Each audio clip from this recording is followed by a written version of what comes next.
Hey you guys, this is Jess with Sourceful Journey, back with another video. I was looking through my book here. Actually, I was looking at some topics I want to go over with you guys now. I don't know if I showed you the book. How cool is that? I love it, love it, love it. Let's see here. Oh, well, it actually says, live by the sun, love by the moon. So in case some of you guys are wondering, pluck my face out of it. It's a pretty neat little book that I write my notes and topics in and other things. So it's good stuff. But I wanted to focus on a topic today that's been weighing on me pretty heavy to go over with you guys on. It's between two, actually, now that I think about it. I'm trying to think of a way of how I can combine it. Let's see here.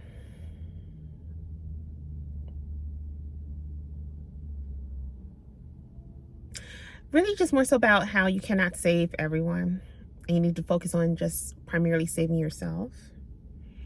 And also really is learning to be able to control what you can control. I guess this kind of goes into stoicism as well.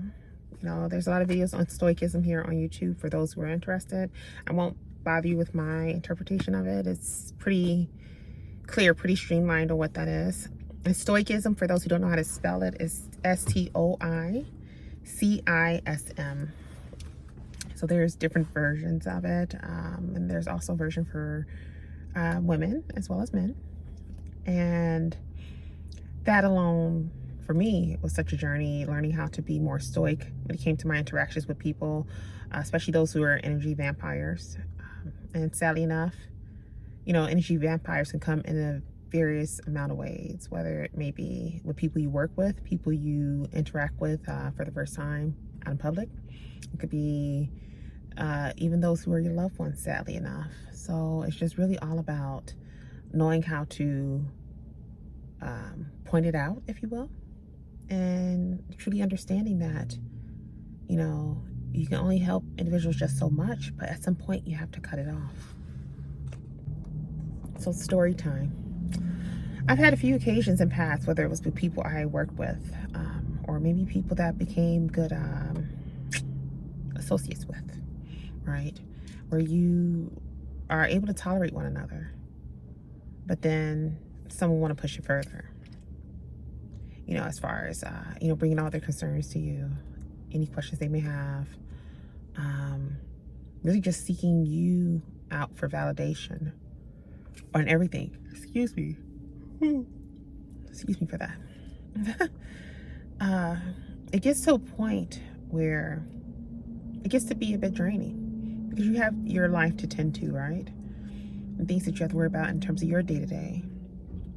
So to do that in conjunction to having to worry about someone else's, and they're trying to enforce this on you heavily, that's where that whole perception of the energy vampire comes into play. You have to learn when to cut that off, because a lot of times they'll take advantage of it, and they may do it intentionally or even unintentionally. Who's to say? You never know what their true intentions are, what's hidden in the dark, so to speak. But oftentimes the reality of that too is because whatever's hidden in the dark will be brought to light. God will make sure of that. So I know I can think back to times again when I've dealt with like co-workers, when I've dealt with even past, you know, relatives, maybe even with my ex as an example. He was not only a narcissist for sure, but definitely an energy vampire in a lot of ways. He probably didn't realize it. I'll give him the benefit of the doubt of that, but he truly was that. And, you know, it's one of those things you have to take it as a learning lesson and just make it a vow to self to never put yourself in a situation like that ever again.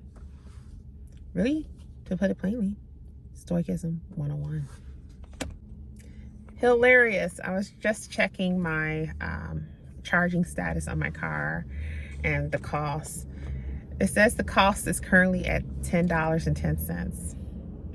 It's so funny how It's funny how the angel team, the spiritual space, tends to catch you off guard with those numbers. I see it all the time. 1010. There's so many other numbers too, as you guys can imagine, but I won't share a lot of those details here because each individual's journey is different, but we all see the numbers in so many different aspects. I say all that to say, at the end of the day, it's a blessing when you truly begin to realize, one truly begins to understand and realize that we are truly not alone. That was what I was trying to say. Just really knowing that they are truly there with us every step of the way. But if we slow down to take notice of it, the very things that we stress about in our day-to-day, or we cry about, or, you know, maybe throw a fit about, if you will, it's little things that we shouldn't have to worry so much about, because I mean, technically the answers is right in front of us if you just take time to slow down to pay close attention. So it's just that simple. 1, 2, 3, as I said that. So I kind of go back to the topic at hand about energy vampires and just knowing when to cut them off. You know, you could do so, but do so with love. Don't do it in such a harsh way. Even with some who are so, who you feel don't deserve it, such as like exes. We've all been there, right? We've all been there, but it's a part of the learning process. It's a part of the learning journey. So don't hold that against them either. Even in regards to the situation with my ex, you know, I sent him off with love, and I took that as a learning lesson. Would I ever go back into that scenario with him? No. Could I see myself possibly communicating with him? I don't know. That is like the final stage of a video game before you end up winning. Winning the top, I guess, prize, if you will.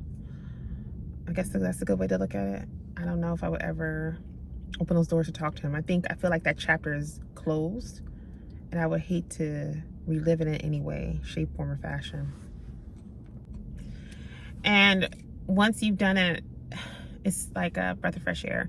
Actually, I feel like, to kind of go back to the statement I just made, no, I wouldn't reopen those doors with him. And part of the reason is because once God has closed that door for you, once you've accomplished that lesson, there's no need to go back. So why subject yourself to that? What are you guys' thoughts about that when it comes to, you know, the notion of knowing that you can't help everyone? I mean, you could put them on the right path, give them great tips and things to look into to get them on their way. But at the end of the day, you have to let go of that rope and allow them to grow in their own way too. And just trust that just like with you, you have your own spiritual team that works with you in terms of your journey. Trust and know that they have their own spiritual team too that's there at the beck and call, waiting for them to tap in to be able to get that assistance too. Because at the end of the day, we're all here for a reason. And part of your reason is not to coddle them, to hold hands with them every step of the way. You can give them tips and they can follow along with those tips, but that falls on them. It's up to them to know that they need to tap in with their spiritual team. They definitely need to tap in with spiritual team, meaning God, the angel team. I'm just talking about them as a whole conglomerate, okay? They need to be able to take it up within self to do that and work with their own in order to be able to accomplish their journey too. So yeah, with that being said, I'd like to hear you guys' thoughts about that. Don't hesitate to leave comments in the comment section below, or you can continue to either email me or message me on my other platforms. Consultations are still open. I do have several spots available starting next week. As you can imagine, yesterday and I was completely off, so I wasn't doing any consultations. It can kind of get a little, a bit much, but in a good way. So I try to kind of space it out. But Monday for sure, I do have a few spots available in the morning. And you check the calendar, you should be able to see some of the others. If you have any questions or if you have any issues accessing the calendar, just message me on my other platforms or email me. You can do that as well. And yeah, other than that, as always, you guys, I'm definitely sending you with love and light, and I'll see you in the next video. Be blessed.